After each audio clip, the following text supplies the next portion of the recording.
সামনে নির্বাচন আসতেছে, ইলেকশন আসতেছে। অনেকেই যেখানে যাবেন সেখানে মানুষ প্রশ্ন করে যে আহলে হাদিস বা সালাফি বা মুসলিম উম্মাহ, মুসলিম জাতি, তাদের করণীয় কী? প্রশ্ন যৌক্তিক, উত্তর দেওয়া কঠিন, মানুষকে বোঝানোও কঠিন, কিন্তু বোঝানো উচিত, বোঝানোর চেষ্টা করা উচিত। এখন যার বয়স 90 বছর, যদি বেঁচে থাকে কোনো মানুষ 90 বছরের বাংলাদেশে, তাহলে তাকে আপনি জিজ্ঞেস করতে পারেন যে তার জীবনে সে কয়টা নির্বাচন পার করেছে। যদি মোটামুটি পাকিস্তান আমল থেকে ধরে বাংলাদেশ আমলের বলা যায় সকল নির্বাচনে সে পার্টিসিপেট করেছে, তাহলে সে আপনাকে ভালো ফিডব্যাক দিতে পারবে যে প্রত্যেক নির্বাচনের আগে মনে করতাম এই দল জিতলে অনেক খুব ভালো হবে, তারপরে জিতার 1-2 বছর পর ওই দলকেই গালি দিত। এটি একটি চরম বাস্তব অভিজ্ঞতা। মানুষ যেহেতু শর্ট টাইমে উত্তেজিত হয়, তো ব্রেন আর কাজ করে না, লং টাইমে কেউ চিন্তা করতে পারে না। কিন্তু লং টাইমের একটা সিনারি যদি আপনার সামনে থাকে, যে কোনো মুরব্বী বসে আছে, তাকে জিজ্ঞেস করতে পারেন প্রতি নির্বাচনের আগে তার মনে হয়েছে এবার অমুক দল জিতলে খুব ভালো হবে দেশের। তারপরে দেখা যায় ওই দলকে ভোটও দিয়েছে, ভোট দেওয়ার 1-2 মাস 2 বছর পর আবার ওকেই গালি দিয়েছে। এই জিনিসটা ঘটে কেন? এটি গণতন্ত্রের একটা মজার জিনিস। সে মজাটা হচ্ছে, ছোট বাচ্চাকে আমরা যেভাবে ললিপপ দিই, চকলেট দিই, যে বাবা তুমি কাঁদতেছো, এই চকলেটটা খাও, তাহলে ও অন্য যেটা চাচ্ছিল সেটা ভুলে যাবে। হয়তো মায়ের দুধ খেতে চাচ্ছিল সেটা ভুলে যাবে, হয়তো বাইরে যেতে চাচ্ছিল সেটা ভুলে যাবে, কিছু একটা ভুলে যাবে। ওকে ভুলিয়ে রাখার জন্য ওর হাতে চকলেট ধরিয়ে দিল। তো গণতন্ত্র মানুষের সাইকোলজি বুঝে, যারা গণতন্ত্র তৈরি করেছে তারা মানুষের সাইকোলজি বুঝে, যে মানুষের সামনে কোন মূলা ঝুলিয়ে দিলে মানুষের আবেগকে নিয়ে বারবার খেলা যাবে, বারবার মানুষের আবেগ তৈরি করা যাবে ছোট বাচ্চার মতো, আর বারবার তাকে ইউজ করা যাবে। সেই আবেগটার নাম হচ্ছে যে আপনি একটা ভোট দিতে পারবেন। এটা একটা আবেগ, যে আমি একটা ভোট দিতে পারছি। এই আবেগের মাধ্যমে আপনাকে ভুলিয়ে দেওয়া হবে গত 15 বছর কি হয়েছে, আগামী 5 বছর কি হবে। মানে দেওয়ার পরের দিন থেকেই লাথি শুরু হবে। তারপরে আবার ভাববেন, গালিগালাজ করবেন, অমুক করবেন, তমুক করবেন। আবার যখন ভোট আসবে আবার উত্তেজিত হয়ে যাবেন, আবার সেই দুঃখ কষ্ট ভুলে যাবেন। আরে ভোট তো দিতে পারছে, কি মজা, এইবার শেষ করে দেব। তা ভোট দেওয়ার পর আবার লাথি শুরু হবে। এই যে এক গেম, একটা লুপ, ঘুরে ফিরে এক জায়গাতে, ঘুরে ফিরে এক জায়গায়, ঘুরে ফিরে এক জায়গায়। এই জন্য মুসলিম উম্মাহকে চিন্তা করতে হবে লং টার্ম। যারা এগুলোতে অংশগ্রহণ করছে তাদের সাথে সরাসরি শত্রুতা, এটা আমি পছন্দ করি না। আমি পছন্দ করি যে আমরাও তো চাই রাষ্ট্রে ইসলাম প্রতিষ্ঠা হোক। তাহলে উদ্দেশ্য, টার্গেট এক, বুঝার ভুল থাকতে পারে, বুঝার ভুল কম্প্রোমাইজেবল, দাওয়াত দিতে হবে, বুঝাতে থাকতে হবে। তো আমাদের উপরও কেউ কথা এটা চাপিয়ে দিতে পারবে না যে আমরা চাই না যে রাষ্ট্রে ইসলাম প্রতিষ্ঠা করতে হবে। আমরাও চাই রাষ্ট্রে ইসলাম প্রতিষ্ঠা হোক, কিন্তু আমরাও আসলে যথোপযুক্ত উপায়ে সেই লক্ষ্যে কাজ করতে পারছি না। সেই কাজ কি? আপনি নিশ্চিত থাকেন 16 কোটি মানুষের ভোটের যা ক্ষমতা, এক প্রথম আলো আর ব্র্যাকের ক্ষমতা তার চেয়ে কয়েকশো গুণ বেশি। 16 কোটি মানুষের ভোট, ব্র্যাক আর প্রথম আলোর কাছে পঙ্গপাল, তুচ্ছের মতো। পঙ্গপাল রাস্তায় বের হয়েছে, কীট পতঙ্গ, যাদেরকে পা দিয়ে পিষে দেওয়া যাবে। এই কীট পতঙ্গ হচ্ছে 16 কোটি মানুষ। আরও একটু দুর্বল ভাষা প্রয়োগ করা উচিত, কিন্তু জনসমাজে সেটা প্রয়োগ করা যায় না। তো এই 16 কোটি মানুষ তো 5ই আগস্ট 36শে জুলাইও বের হয়েছে। কোনো দাম আছে? কোনো দাম নাই। আপনার ভোটের 4 আনা দাম নাই, চুল পরিমাণ দাম নাই। দাম ওটাই ঘটবে যেটা প্রথম আলো চাইবে, ওটাই ঘটবে যেটা ব্র্যাক চাইবে। তাহলে কাজ কি? মুসলমান যে লাফ দিয়ে উঠেই বলে জীবন দিয়ে দিব, এটাই ভুল। যে ভাই ঘোষণা দেন জীবন দিয়ে দেব। উসমান হাদিও তার বহু বক্তব্য বলেছিল যে জীবন দেওয়া লাগবে না, তোমরা জ্ঞান অর্জন করে একটা কাজ করো, কাজের কাজ করো। প্রথম আলোর মতো একটা প্রতিষ্ঠান তৈরি করতে জ্ঞান লাগবে, জীবন দেওয়া লাগবে না। সেই জ্ঞানই আর কেউ অর্জন করতে চায় না, সেই শিক্ষায় আর কেউ গ্রহণ করতে চায় না, মানে দীর্ঘমেয়াদে কেউ প্ল্যানই করতে চায় না। সবারই এখনই দরকার, ইনস্ট্যান্ট দরকার, ইমিডিয়েট দরকার। কিন্তু কেউ জানে না, কেউ বুঝতে চায় না যে এখন ইনস্ট্যান্ট ইমিডিয়েট যেটা পাবেন ওটি যে 2 বছর পর লাথি দিয়ে বের করে দেবে, যে এটাই তো নিয়ম, এটাই তো গণতন্ত্র। আপনার তো দরকার, আমাদের তো দরকার পার্মানেন্ট। পার্মানেন্টের জন্য সর্বপ্রথম দরকার শক্তিশালী প্রতিষ্ঠান, পার্মানেন্ট ক্ষমতার জন্য দরকার সর্বপ্রথম powerful institute, powerful media, powerful অর্থনৈতিক প্রতিষ্ঠান। এবং এইগুলো জ্ঞান অর্জন ছাড়া সম্ভব নয়। এই জন্য আল্লাহ সুবহানাহু ওয়া তাআলা আদম আলাইহিস সালাতু ওয়াস সালামকে প্রাধান্য দিয়েছেন ফেরেশতা এবং জিনের উপর জ্ঞানের কারণে। তলুতকে প্রাধান্য দিয়েছেন, নেতৃত্ব দিয়েছেন জ্ঞানের কারণে। দাউদ সুলাইমানকে নেতৃত্ব দিয়েছেন হিকমাহ, জ্ঞানের কারণে। জ্ঞান শক্তি, জ্ঞান ক্ষমতা। আজকে সারা পৃথিবীর জ্ঞান কুক্ষিগত করে রেখেছে পাশ্চাত্য, জ্ঞান কুক্ষিগত করে রেখেছে আমেরিকা, ইউরোপ। জ্ঞানকে কুক্ষিগত করে রেখেছে, জ্ঞান যেটা আলটিমেটলি আপনি গবেষণা করলে এখানেই গিয়ে পৌঁছবেন, যে এখানে সবচেয়ে বড় বিষয় হচ্ছে জ্ঞান। আমেরিকার কাছে যেটা সর্বোচ্চ পর্যায়ের প্রযুক্তি আছে, ওই প্রযুক্তি শুধু ইসরায়েলকে দেয়, শুধু ইসরায়েলকে। সৌদি আরব, কুয়েত, কাতার, বাহরাইন, দুবাই, এদের সাথে যত সম্পর্ক থাকুক, এদেরকে যে প্রযুক্তি দিবে সেটার চাইতে 500 বছর এগিয়ে প্রযুক্তি আছে আমেরিকার কাছে। তারপর এদেরকে যেটা দিবে সেটাও টাকার বিনিময়ে বিক্রি করবে, আসল প্রযুক্তি শিখাবে না। কোনো কিছু নষ্ট হয়ে গেলে ঠিক করতে যেতে হবে তাদের কাছে। এটা জ্ঞানের যুদ্ধ। এই জন্য দেখবেন যে ইরানের বড় বড় বিজ্ঞানীদের বাছাই করে করে হত্যা করা হচ্ছে। হামাসের বড় বড় যারা জ্ঞানী নেতা আছে তাদের বাছাই করে হত্যা করা হচ্ছে। উসমান হাদিকেও এই একই কারণে হত্যা করা হয়েছে। কেননা ওর মতো এত জ্ঞান নিয়ে এত উপস্থিত তর্ক বিতর্ক করার মতো কোনো ছাত্র নেতা ছিল না, নাই, এখনো নাই। এই জন্য জ্ঞানকে এবং সৎ সাহসকে বিশ্ব ভয় পায়। জ্ঞান এবং তার সাথে সৎ সাহস।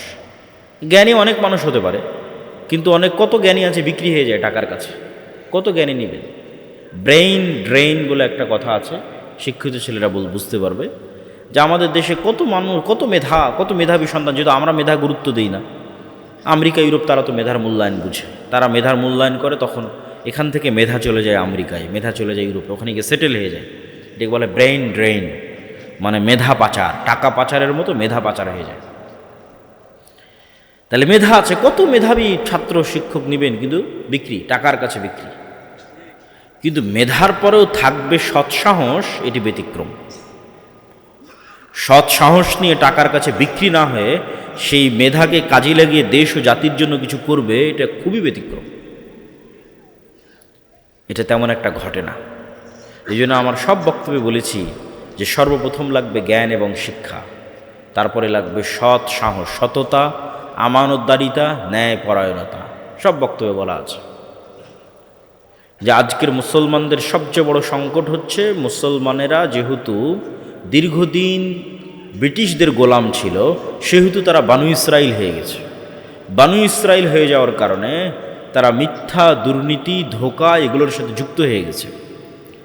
ফলত তাদের মধ্যে নেতৃত্বের ক্রাইটেরিয়া নাই, নেতৃত্বের গুণ নাই।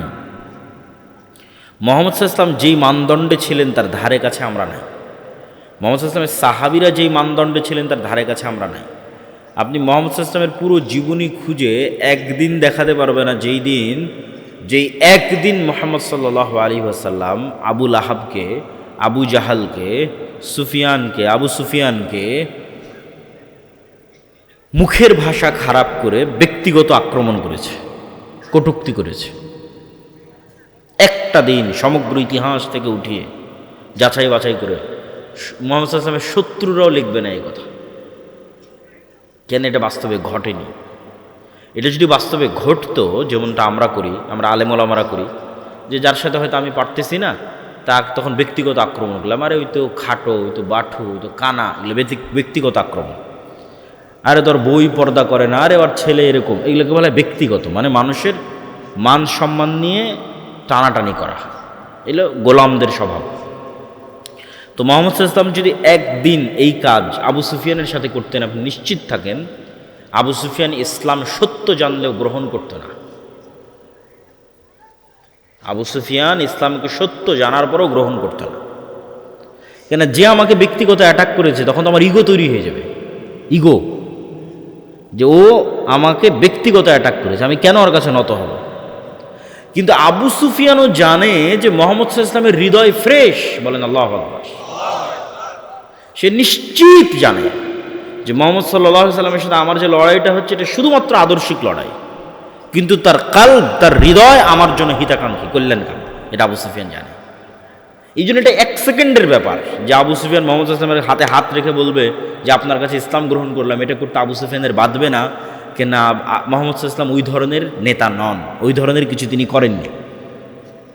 সেই ক্রাইটেরিয়া আমরা ফুলফিল করতে পারছি কিনা? রাসূল সাল্লাল্লাহু আলাইহি ওয়াসাল্লামের ওই নেতৃত্বের ক্রাইটেরিয়া নাই মুসলমানদের মধ্যে।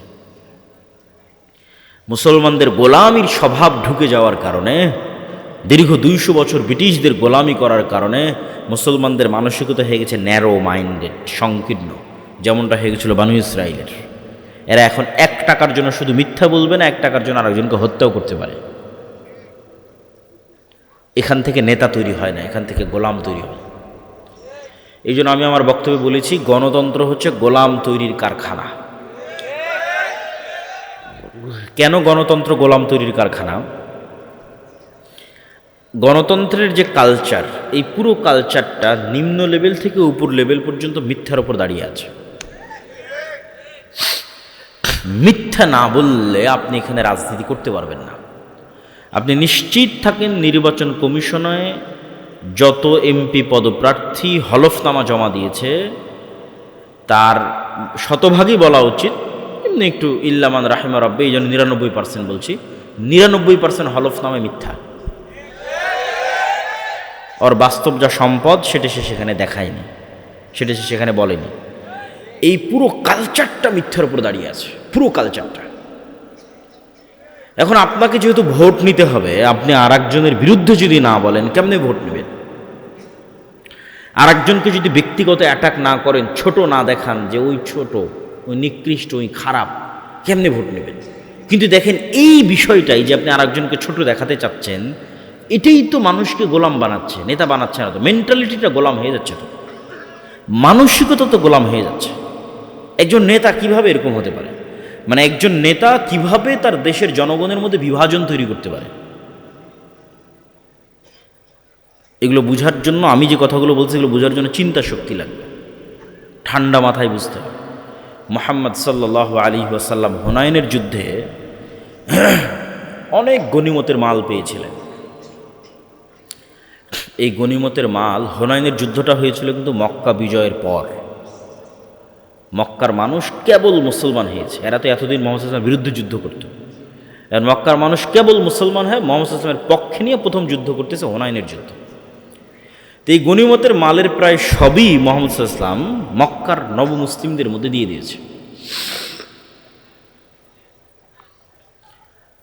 এখন যারা মুহাজির এবং আনসার, যারা মক্কা থেকে হিজরত করে আল্লাহর নবীর সাথে গেছিল মদিনায়, আর যারা মদিনায় আল্লাহর নবীর পাশে দাঁড়িয়েছিল, সবচেয়ে বেশি কষ্ট তো তারা করেছে। বদরের যুদ্ধ তারা লড়েছে, উহুদ খন্দক তারা লড়েছে, আল্লাহ নবীর কাঁধে কাঁধ রেখে আল্লাহ নবীর সকল দুঃখ কষ্ট তারা শেয়ার করেছে। আর আল্লাহর নবীকে সবচেয়ে বেশি কষ্ট দিয়েছে মক্কার মানুষ। আজ ইসলামের একটা অর্জন, হুনাইনের যুদ্ধে বিজয়, এই অর্জনের একটা বড় অংশ চলে যাচ্ছে সেই মক্কার মানুষের কাছে। আর বঞ্চিত হচ্ছে মুহাজির এবং আনসারেরা।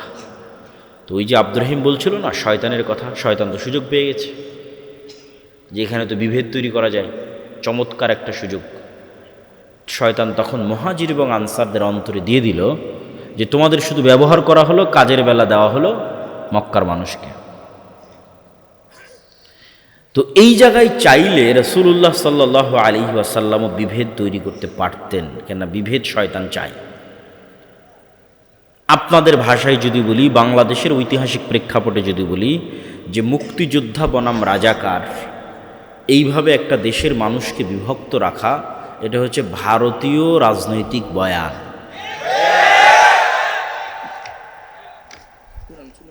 এই যে ভারতীয় রাজনৈতিক বয়ান, এই বয়ানটা আপনি ওই সময়ের প্রেক্ষাপটের সাথে মিলান যে রাসূলুল্লাহ সাল্লাল্লাহু আলাইহি ওয়াসাল্লাম চাইলে ওই সময়ে যে শয়তান যে বিভেদ তৈরি করলো, সেই বিভেদটা কিন্তু চলমান রাখতে পারতেন। কিন্তু তিনি সেই বিভেদটা কিভাবে চাপা দিচ্ছেন দেখেন। তিনি মদিনার মানুষকে ইমোশনালি হিট করলেন। ইমোশনাল ইন্টেলিজেন্স, ইমোশনাল কৌশলে রাসূল সাল্লাল্লাহু আলাইহি সাল্লামের চেয়ে সেরা পৃথিবীতে কেউ নাই।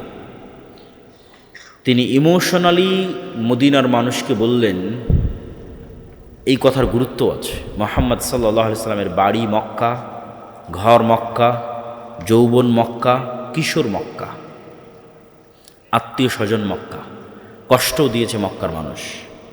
মুহাম্মদ সাল্লাল্লাহু আলাইহি সাল্লাম বললেন, মদিনার মানুষ এখন তো মক্কা বিজয় হয়ে গেছে, চাইলে তুমি মক্কায় থাকতে পারেন, মন এটাই টানবে। মক্কা বিজয় হয়ে গেছে যেহেতু, মক্কায় আমার শৈশব কৈশোর যৌবন, মন এটাই চাইবে যে আমি মক্কায় থাকি, এটাই স্বাভাবিক। মুহাম্মদ সাল্লাল্লাহু আলাইহি সাল্লাম বলেন, মদিনার মানুষ, মক্কার মানুষ নিয়ে গেল সকল গনিমতের মাল, আর তোমরা নিয়ে যাবে মুহাম্মদ সাল্লাল্লাহু আলাইহি ওয়াসাল্লামকে। বলেন আল্লাহু আকবার। কোথায় হিট করেছে রাসূল সাল্লাল্লাহু আলাইহি ওয়াসাল্লাম দেখেন। মদিনার মানুষের চোখে পানি, যে এর চেয়ে বড় ভালোবাসার নিদর্শন আর কি হতে পারে, যে স্বয়ং মুহাম্মদ সাল্লাল্লাহু আলাইহি ওয়াসাল্লাম আমাদের সাথে আমাদের বাড়িতে এবং ঘরে ফিরে যাবে, এবং তিনি আমাদের সাথেই থাকবে, আমাদের শহরে মারা যাবে, আমাদের সাথে খাবে এবং উঠবে। এটা তো সারা পৃথিবীতে ক্রয় করা যাবে না। এই সামান্য গনিমতের মালের বা কী দাম আছে? এই যে আল্লাহর নবী তার জাতিকে বিভক্ত হতে দিলেন না, এক রাখলেন। নেতা কখনো তার জাতিকে বিভক্ত করতে পারে না, কিন্তু গণতন্ত্র শিখাই বিভক্তি। এখানে বিভক্তি তৈরি না করলে আপনি রাজনীতি করতে পারবেন না। আর যখনই আপনি বিভক্তির পথে আগাবেন, তখনই আপনাকে গীবত করতে হবে, দুর্নাম করতে হবে, মিথ্যা বলতে হবে।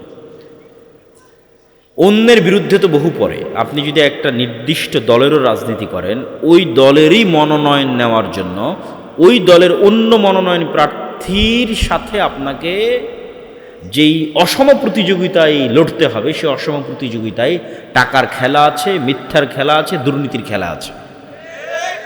আপনি ওই টাকার, ওই মিথ্যা, ওই দুর্নীতির খেলা না খেললে আপনি নিজেই নিজের দলের মনোনয়ন পাবেন না।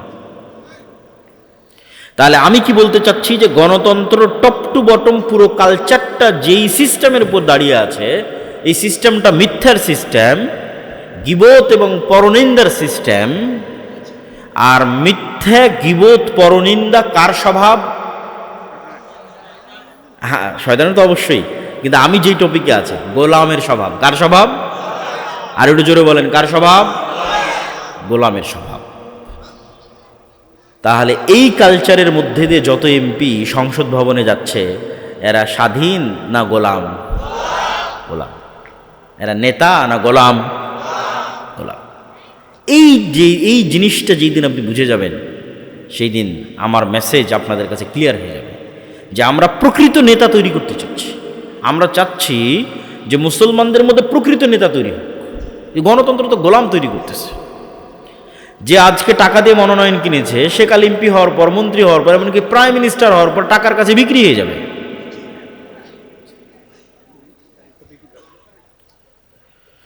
প্রিয় দর্শক শ্রোতা, আমাদের পরবর্তী কাজ হচ্ছে ঈমান বিল গায়বি ইয়াকিন এবং পূর্ণাঙ্গ তাওহীদ। পূর্ণাঙ্গ তাওহীদ এবং ঈমান বিল গায়বি ইয়াকিন ছাড়া উম্মতে মুহাম্মাদির মুক্তি নাই। ঈমান বিল গায়ব কি জিনিস, পূর্ণাঙ্গ তাওহীদ কি জিনিস, এটাও আপনাকে বুঝতে হবে। ঈমান বিল গায়ব হচ্ছে, আজকে এই মজলিসে ফেরেশতারা উপস্থিত আছে, এটাকে আপনি দেখতে পাচ্ছেন? আমাকে দেখতে পাচ্ছেন? আমার প্রতি যে আপনার এখন আমাকে দেখতে পাচ্ছেন, আমি যে এখানে উপস্থিত হয়েছি, এটার প্রতি আপনার যেই লেভেলের বিশ্বাস যে হ্যাঁ আব্দুল্লাহ বিন আব্দুর রাজ্জাক উপস্থিত হয়েছে, শেখ আব্দুর রাজ্জাক বিন ইউসুফ উপস্থিত হওয়ার পর আপনার উনি যে উপস্থিত হয়েছে ওই বিশ্বাসের মাত্রাও এই লেভেলে পৌঁছবে যখন চোখে দেখবেন।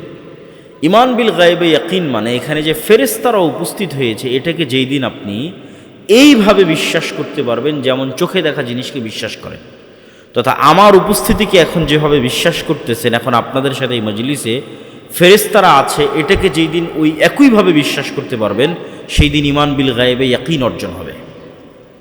ঈমান বিল গায়বে কেন ইয়াকিন লাগবে? দেখেন, মূসা আলাইহিস সালাতু ওয়াস সালামের চেয়ে আমরা দুর্বল নই, বানু ইসরাইলের চেয়ে উম্মতে মুহাম্মাদি দুর্বল নয়। এই তুলনাটা আপনাকে বুঝতে হবে যে মূসা আলাইহিস সালাতু ওয়াস সালাম এবং বানু ইসরাইলের সাথে উম্মতে মুহাম্মাদি এবং মুহাম্মদ সাল্লাল্লাহু আলাইহি ওয়াসাল্লামের উম্মতের বর্তমান অবস্থার তুলনা। মূসা আলাইহিস সালাতু ওয়াস সালামকে যেই দিন নবুয়তের দায়িত্ব দেওয়া হচ্ছে, ওই দিন মূসা আলাইহিস সালাতু ওয়াস সালাম মানুষের বাড়ির কাজের লোক। যেই দিন মূসা আলাইহিস সালাতু ওয়াস সালামকে নবুয়তের দায়িত্ব দেওয়া হচ্ছে, সেই দিন মূসা আলাইহিস সালাতু ওয়াস সালাম পলাতক, আসামি। যেই দিন মূসা আলাইহিস সালাতু ওয়াস সালামকে নবুয়তের দায়িত্ব দেওয়া হচ্ছে, সেই দিন মূসা আলাইহিস সালাতু ওয়াস সালামের পরিবার পরিজন, আত্মীয় স্বজন, কোনো কিছুর কোনো নাম ধাম পরিচয় কিছুই নাই। নাম ধাম পরিচয় নাই কেন? ইউযাব্বিহুনা আবনাআকুম ওয়া ইস্তাহইয়ুনা নিসাআকুম ওয়া ফী যালিকুম বালাউম মির রাব্বিকুম আযীম। কেননা ফেরাউন তাদের সন্তানদের, পুরুষ সন্তানদের জীবিত হত্যা করত এবং নারী সন্তানদের বাঁচিয়ে রাখত। তাহলে মূসা আলাইহিস সালাতু ওয়াস সালামকে তার মা পরিচয় দিতে পারবে না যে এটা আমার ছেলে, কেননা পরিচয় দিলে হত্যা করা হবে। তাহলে বাংলাদেশের কুমিল্লার ছোটনার একটা সাধারণ মানুষকে আমি আজকে বললাম, তুমি যাবা আমেরিকা, দাওয়াত দিবা ডোনাল্ড ট্রাম্পকে। এইটা যতটা ব্যতিক্রম, এর চেয়ে বেশি ব্যতিক্রম মূসা আলাইহিস সালাম দাওয়াত দিবে ফেরাউনকে।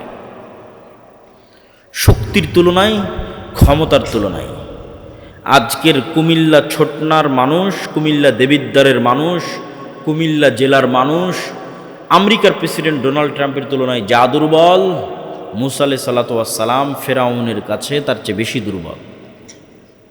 আপনি শুধু মিলান যে আপনাকে যখন আমি বলছি যে আপনি যাবেন আমেরিকায় এবং দাওয়াত দিবেন তার প্রেসিডেন্টকে, এমতো অবস্থায় যে আপনি আমেরিকার আদালতে মৃত্যুদণ্ডপ্রাপ্ত আসামি, আপনি আমেরিকা থেকে পলাতক, এবং পলাতক অবস্থায় খুব আলিশান আছেন না, মানুষের বাড়িতে কাজ করে খাচ্ছেন। আপনার কোনো পাড়া প্রতিবেশী আত্মীয় স্বজন আছে? না, নাই। পাড়া প্রতিবেশী আত্মীয় স্বজন নাই। তাহলে এবার বুঝবেন কেন মূসা আলাইহিস সালাম বেশি দুর্বল। আপনার তো সবই আছে। এমতো অবস্থায় মূসা আলাইহিস সালামের পক্ষে কখনোই সম্ভব নয় যে তিনি ফেরাউনের মুখোমুখি হবেন, একটা শর্ত ছাড়া। সেটা হচ্ছে মূসা আলাইহিস সালাম যদি গায়েব দেখতে পান এবং গায়েব জানেন এবং গায়েবে ইয়াকিন তৈরি হয়, তবে সম্ভব। মূসা আলাইহিস সালামকে গায়েব দেখাতে হবে, মূসা আলাইহিস সালামের অন্তরে গায়েবের উপর ইয়াকিন তৈরি করতে হবে। মহান আল্লাহ সেই পথই বেছে নিয়েছেন। মূসা আলাইহিস সালাতু ওয়াস সালামকে বলা হলো, তোমার হাতের লাঠি ছেড়ে দাও। আল্লাহ এটা বললেন না যে আমি জান্নাত থেকে একটা লাঠি এনেছি, আসমান থেকে একটা লাঠি এনেছি, সেই লাঠিটা তোমাকে দিচ্ছি, এটা ছাড়লে সাপ হবে। তাহলে ওই মাত্রার বিশ্বাস তৈরি হতো না যেই মাত্রার বিশ্বাস দরকার ফেরাউনের মুখোমুখি হওয়ার জন্য। এখন এই বইটা আমি হাতে করে আছি, আজ 5 বছর 10 বছর থেকে আমি এই বই পড়ি, আমার হাতেই আছে। আমার হাতে 5-10 বছর থেকে যে লাঠি আছে, সেই লাঠি এখন সাপ হচ্ছে। আসমান জান্নাত থেকে আসা বিশেষ লাঠি তো সাপ হতেই পারে, অস্বাভাবিক কিছু না। আমি তো নিজে এই লাঠিকে গাছ থেকে ভেঙে কেটেছি, এটা তো কোনো স্পেশাল লাঠি নয়, এটা তো নর্মাল লাঠি, আমি ব্যবহার করছি 10 বছর থেকে। এটা কেমনে সাপ হতে পারে? এটাই গায়েব। যে গায়েবে আল্লাহ সুবহানাহু ওয়া তাআলার ক্ষমতা কত বেশি। এটার একটা আলামত মুসা আলাইহিস সালাতু ওয়াস সালাম দেখছেন, এবং এটাই ছিল কারণ যে জাদুকরেরা কেন সিজদা করবে। আপনি নিশ্চিত থাকেন জাদুকরদের হাতের লাঠি এবং জাদুকরদের দড়িও সাপে পরিণত হয়েছিল। জাদুকরদের হাতের লাঠি এবং দড়ি সাপে পরিণত হওয়ার পরেও মুসা আলাইহিস সালামের সাপে এমন কি ছিল যে তারা সিজদা দিল। অনেকেই মনে করে যে মুসা আলাইহিস সালামের সাপ তাদের সব সাপ খেয়ে ফেলেছে এই জন্য। এটা একটা কারণ হতে পারে, কিন্তু আসল কারণ কোনটা সেটা আপনাকে আমি ধরিয়ে দিচ্ছি, তাহলে আপনি বুঝতে পারবেন। আজকের এই 3D প্রযুক্তির যুগে এবং ভিডিও অ্যানিমেশন 3D অ্যানিমেশনের যুগে আমি আপনার চোখের সামনে এই বইকে সাপ বানিয়ে দিতে পারবো। কিসে? স্ক্রিনে, মোবাইলের স্ক্রিনে, টিভির স্ক্রিনে, কম্পিউটারের স্ক্রিনে।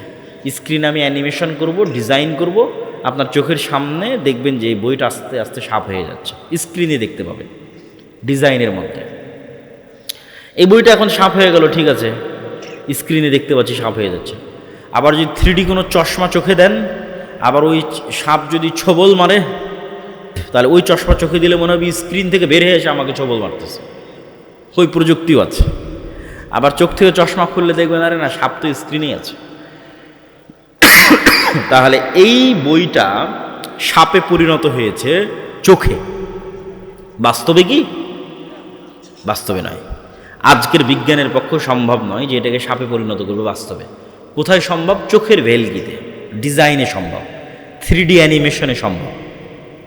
এটাও দেখানো সম্ভব যে এসে আপনাকে ছোবল মারতেছে, আপনি ভয় পাবেন, এটাও দেখানো সম্ভব। তাহলে তাদের লাঠি এবং তাদের দড়ি সাপে পরিণত হয়েছিল, এটা ছিল চোখের ভেলকি। ঠিক আজকের যুগের স্ক্রিনের, মোবাইল কম্পিউটারের স্ক্রিনের ডিজাইন, দ্যাটস ইট। আর মুসা আলাইহিস সালাতু ওয়াস সালাম এটা ছিল আস্ত। আস্ত যেই সাপ এখন মেঘনা নদীতে ঘুরে বেড়াচ্ছে,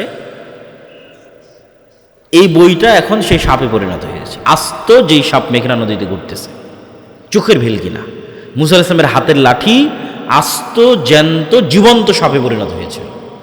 আর জাদুকরদের লাঠি এবং দড়ি আস্ত জ্যান্ত জীবন্ত সাপে পরিণত হয়নি। আমাদের আজকের যুগের যেমন 3D ডিজাইন, এরকম কোনো এক প্রযুক্তির মাধ্যমে, জাদুকরী কোনো প্রযুক্তির মাধ্যমে চোখের ভেলকিতে মনে হচ্ছিল যেন সাপ। আর মুসা আলাইহিস সালাতু ওয়াস সালামেরটা বাস্তবে সাপে পরিণত হয়ে গেছে, যেটা ওই কালেও অসম্ভব, এই কালেও অসম্ভব।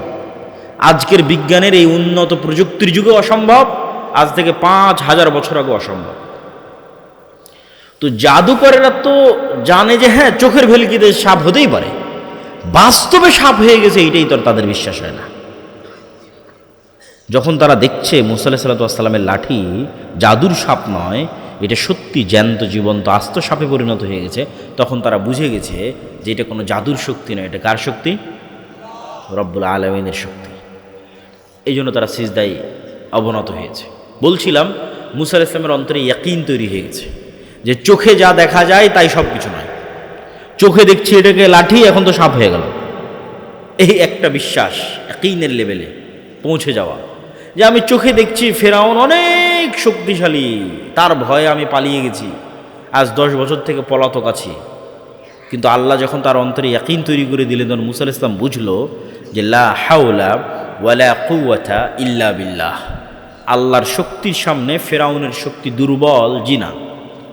আল্লাহর শক্তির সামনে ফেরাউনের শক্তি জিরো। দুর্বল বললে ঈমান থাকবে না।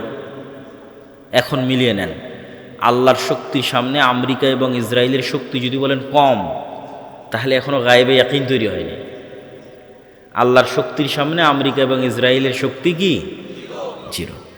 এটা মুখে বলা না, এটা বাস্তবে যেই দিন বিশ্বাস অর্জন করা যাবে, এটা নাম ঈমান বিল গায়বে ইয়াকিন। এইটার উপর যেই দিন মুসলমানেরা বাস্তবে বিশ্বাস অর্জন করতে পারবে, ওই দিন গোলামি থেকে মুক্তির রাস্তা শুরু। এইটার উপর বাস্তব ইয়াকিন লাগবে। ঈমান বিল গায়বে ইয়াকিনের মধ্যে আরও একটা জিনিসে ইয়াকিন জরুরি ভিত্তিতে লাগবে, সেটা হচ্ছে পরকাল, জান্নাত। এটা ছাড়া মুসলমানদের বিজয় সম্ভব নয়। আসহাবুল উখদুদের মতো ঈমান পরকালের উপর। আসহাবুল উখদুদের ঘটনা আপনাদের জানা আছে। ওয়ামা নাকামু মিনহুম ইল্লা আন ইউমিনু বিল্লাহিল আজিজিল হামিদ, যে আল্লাহ সুবহানাহু তাআলা বলছেন যে আসহাবুল উখদুদকে আগুনে জ্বালিয়ে দেওয়া হচ্ছে শুধু এই কারণে যে আসহাবুল উখদুদ আল্লাহ সুবহানাহু তাআলার উপর ঈমান রাখত। তো ওরা আগুনে ঝাঁপ দিচ্ছে কেন? ওরা আগুনের মধ্যে জান্নাত দেখতে পাচ্ছিল। বাড়িতে ফিরে যাচ্ছে না কেন? বাড়িতে জাহান্নামের আগুন দেখতে পাচ্ছিল। এটা এমনি দেখতে পাওয়া না, বাস্তব দেখতে পাওয়া, বাস্তব যে আমার সামনে জ্বলন্ত আগুন আছে, এটা তো জান্নাত। ওরা জান্নাতে ঢুকে গেছে।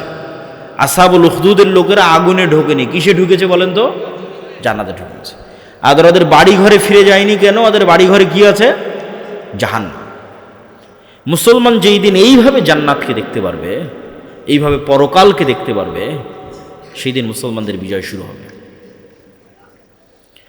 4টা পয়েন্ট বলা হয়ে গেল, আর 2টা পয়েন্ট বলে বক্তব্য শেষ করব। পয়েন্ট নাম্বার 1 বলেছি জ্ঞান, পয়েন্ট নাম্বার 2 বলেছি সত্যবাদীতে ন্যায়পরায়ণতা, পয়েন্ট নাম্বার 3 বলেছি ঈমান বিল গায়বি ইয়াকিন, পয়েন্ট নাম্বার 4 পূর্ণাঙ্গ তাওহীদ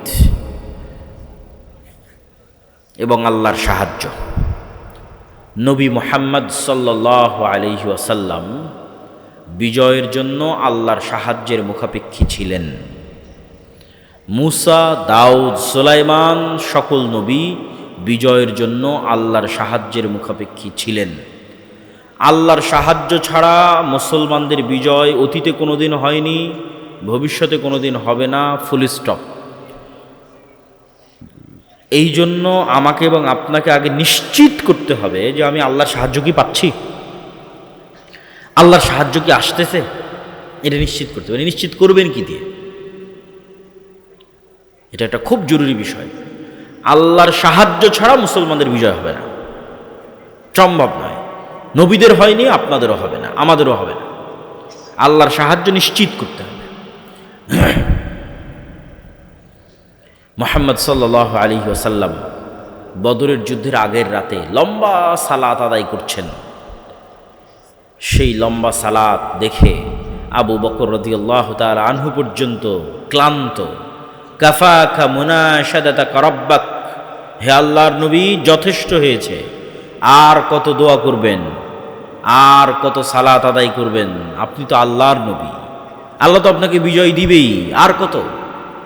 কিন্তু মুহাম্মদ সাল্লাল্লাহু আলাইহি ওয়াসাল্লাম আবু বকর রাদিয়াল্লাহু তাআলা আনহুর চেয়েও বেশি ভালো জানতেন, বেশি ভালো বুঝতেন যে আগামীকাল বদরের যুদ্ধে আমি মুহাম্মদ বিজয় অর্জন করতে পারবো না যতক্ষণ না মহান আল্লাহর সাহায্য আমি না পাচ্ছি। আর মহান আল্লাহর সাহায্য ততক্ষণ পর্যন্ত আমি পাবো না যতক্ষণ না আমি রাতের সালাতে না দাঁড়াচ্ছি। তাহলে নবী মুহাম্মদ সাল্লাল্লাহু আলাইহি ওয়াসাল্লাম রাতে সালাত আদায় না করে আল্লাহর সাহায্যের বিষয়ে নিশ্চিত হতে পারছেন না। আর সেই নবীরই উম্মত গুনাহগার, পাপিষ্ঠ আমরা 5 ওয়াক্ত সালাত, রাতের সালাত বহুদূরের কথা, 5 ওয়াক্ত সালাত আদায় না করেই শুধু মিছিল আর তাকবীর দিয়ে ইসলামকে বিজয় করে দেব। আমার কথা কি বোঝা যায়? মুসলমান যদি মনে করে তাদের মুক্তির দরকার, শুরু হবে সালাত দিয়ে। 5 ওয়াক্ত সালাতে নাই যে তাকে আল্লাহ চিনে না, সে কে? তাকে আল্লাহ জানে না, সে কে? সে কিসের তাকবীর দেয়, কিসের মিছিল করে, কিসের কথা বলে যে আমি জীবন দিব, কিসের?